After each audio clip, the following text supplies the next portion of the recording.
आज बनवणार आहे झटपट अशी पनीरची भुर्जी. कारण जेवायला फक्त मी आणि ध्रुवच होतो. त्यामुळे सोप्यात सोपं हे होईल. ध्रुवला पनीर भुर्जी खूप आवडते, खूप मनापासून खातो तो.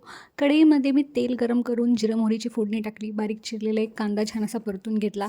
अर्धा टोमॅटो छान खिसून घेतला आणि ते याच्यामध्ये परतून घेतलं. कांदा टोमॅटो मस्त असं परतून झाल्यानंतर याच्यामध्ये थोडीशी आलं लसणाची पेस्ट टाकली. तुम्ही घरगुती आलं लसूण ठेचून टाकलं तरी काही हरकत नाही. मी दोन्ही वापरलं आहे याच्यामध्ये.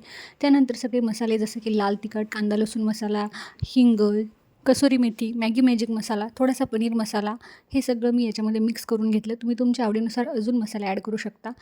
शिल्लक राहिलेलं होतं तेवढं पनीर याच्यामध्ये मस्त असं कुस्करून घेतलं. त्यानंतर हे सगळं छान असं परतून घेतलं.